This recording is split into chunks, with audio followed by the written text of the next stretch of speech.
Good afternoon बच्चों। आज हम लोग पढ़ने जा रहे हैं संस्कृत का पार्ट 2 शब्द परिचय, यानी शब्दों का ज्ञान होना। इसके अंतर्गत हम लोग पढ़ेंगे पुल्लिंगम, स्त्रीलिंगम और नपुंसकलिंगम। जैसे कि आप लोग जानते हैं कि हिंदी में लिंग के 2 भेद होते हैं, पुल्लिंग और स्त्रीलिंग। वैसे ही संस्कृत में लिंग के 3 भेद होते हैं, पुल्लिंग, स्त्रीलिंग और नपुंसकलिंग। सबसे पहले हम लोग पढ़ेंगे पुल्लिंग के बारे में। जो शब्द पुरुष जाति का बोध कराते हैं उन्हें पुल्लिंग शब्द कहते हैं, जैसे छात्र, बालः, अध्यापकः। छात्र, अब इसमें 2 डॉट देख रहे हैं, इनको बोला जाता है विसर्गी। ये संस्कृत में आवश्यक होता है लगाना। अब इसका जो साउंड होता है वो होता है अह, यानी छात्रः विद्यार्थी, बालः बच्चा, अध्यापकः शिक्षक पढ़ाने वाला। दूसरा है स्त्रीलिंग शब्द। जो शब्द स्त्री जाति का बोध कराते हैं उन्हें स्त्रीलिंग कहते हैं, जैसे छात्र।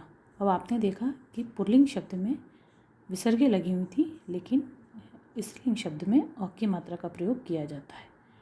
तो छात्र यानी कि विद्यार्थी लड़की, बालः लड़की और अध्यापिका यानी कि शिक्षिका। अब जितने भी शब्द मैं बता रही हूँ इन सबको आपको बोलकर पढ़ना है, जिससे कि आपको और आसानी हो जाए याद करने में। तीसरा होता है नपुंसकलिंग। पुल्लिंग और स्त्रीलिंग से भिन्न सभी शब्द नपुंसकलिंग के अंतर्गत आते हैं। अब नपुंसकलिंग में क्या होता है, इसमें नॉन लिविंग थिंग का प्रयोग किया जाता है और इसके अंदर न विसर्गे लगती है ना की मात्रा इसमें लास्ट में लगता है म। पत्रम, वो भी इसमें स्वर रहित म रहता है। तो पत्रम यानी कि पत्ता, लीफ। पुस्तकम बुक, फलम फ्रूट्स। अकारांत, अकारांत यानी कि ह्रस्व अ, छोटा अ। अब अकारांत पुल्लिंग शब्द है। पुल्लिंग मतलब यहाँ पे खाली बॉयज़ का ही कहा जाएगा, जैसे छात्र। अब इसमें आ की मात्रा नहीं है, इसलिए इसमें अकारांत इसको कहा गया है। छात्रः, नरः मनुष्य, अश्वः घोड़ा।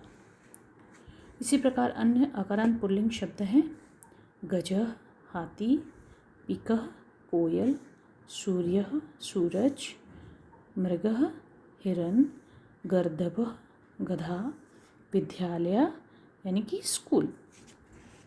अब ये आकारांत स्त्रीलिंग शब्द है। आकारांत है और पे आ की मात्रा है, दीर्घ अ है।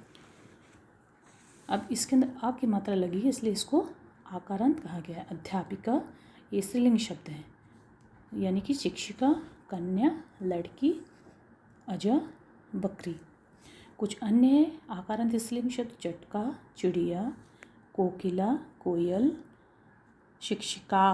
अब शिक्षिका है यानी कि ये बहुवचन है। अब बहुवचन यानी 3 या 3 से ज़्यादा जो चीज़ें होती हैं वो बहुवचन के अंतर्गत आती हैं और इसके अंदर अ की मात्रा के साथ विसर्गों का प्रयोग किया जाता है। तो शिक्षिका यानी कि बहुत सारी अध्यापिकाएं हैं। नासिका यानी कि नाक, पाठशाला स्कूल, ध्वजा ये हमारा तिरंगा है। 3 है इसलिए बहुवचन है, इसलिए इसमें अ की मात्रा के साथ विसर्गों का प्रयोग किया गया है। सेविका यानी कि नौकरानी, मूषिका, चूहिया, लता ये बहुत सारी लताओं के बारे में कहा गया है, इसलिए बहुवचन है। अकारांत नपुंसकलिंग शब्द। अकारांत, ये अकारांत हम लोगों ने पुल्लिंग शब्द में भी पढ़ा था, वैसे ही नपुंसकलिंग शब्दों में भी पढ़ेंगे, यानी कि जिसमें अ की मात्रा नहीं है। नेत्रम यानी कि नेत्र आँख, मुखम मुख, माउथ, रजतम चांदी, रूप्यकम रुपया, ताम्रम तांबा, लोहम यानी कि लोहा।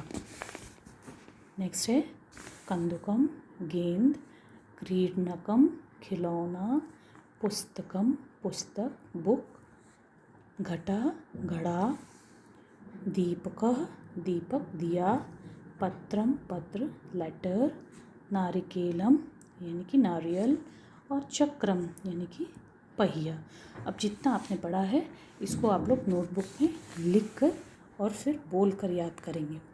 अब जैसे हम लोगों ने लिंग के बारे में पढ़ा, वैसे ही हम हिंदी में हमने वचनों के बारे में पढ़ा है।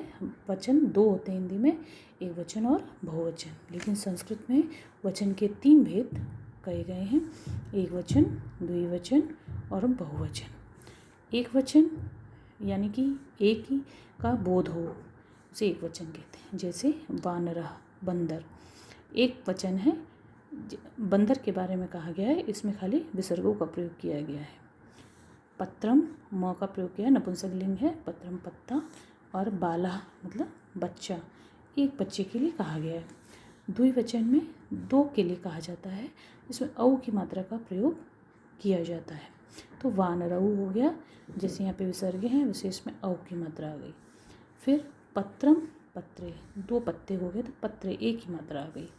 फिर बालः, एक बच्चा, बालहु, 2 बच्चों के लिए औ की मात्रा लगा के 2 बच्चों का कहा गया है। फिर है बहुवचन। बहुवचन 3 या 3 से ज़्यादा जो होते हैं वो बहुवचन के अंतर्गत आते हैं। अब इसमें 4 बंदर दिखाई दे रहे हैं तो ये बहुवचन है। तो इसमें वानरा, तो आपको पता चल गया बंदर को वानर कहते हैं, तो उसमें आपने विसर्गे लगाई एक वचन में, द्विवचन में ओ की मात्रा लगाई, बहुवचन में आपने अ की मात्रा के साथ विसर्गे भी लगाई, तो वानरा हो जाएगा। वैसे ही पत्रम, पत्रे, पत्राणी। अभी अणी की जगह कहीं कहीं ना का भी प्रयोग होता है, यानी नी भी लगता है या अणी भी लगता है। इसके बाद हो गया बाला, यानी बहुवचन में आपने अ की मात्रा के साथ विसर्गों का यहाँ पे प्रयोग किया है। कुछ अन्य उदाहरण है, नरः, एक मनुष्य के लिए, नरहु 2 मनुष्य के लिए आया है, और नराः यानी कि 3 मनुष्यों के लिए बहुवचन का प्रयोग किया गया है। अश्वः यानी कि घोड़ा, 2 घोड़े, अश्वौ 3 घोड़े यानी बहुवचन, अश्वाः। छात्रः, एक छात्र के लिए, विद्यार्थी के लिए, छात्रौ 2 विद्यार्थी के लिए, और छात्राः यानी कि बहुवचन प्रयोग किया गया है, 3 छात्र। लता, एक लता, एक क्रीपर है, लते यानी कि 2 लताएं हैं और इसमें बहुत सारी लताएं हैं यानी बहुवचन है। तो इस तरह से आप लोग ने पढ़ा एक वचन और लिंग के बारे में। अब वचन आपको एक वचन, द्विवचन और बहुवचन जैसे मैंने पढ़ा है वैसे ही आपको भी पढ़कर याद करना है, नोटबुक में भी अपने लिखते चलना है। ये भी मैंने आपको नोट्स में दिए हैं, इनको भी आपको याद करना है। ये जितने भी शब्द हैं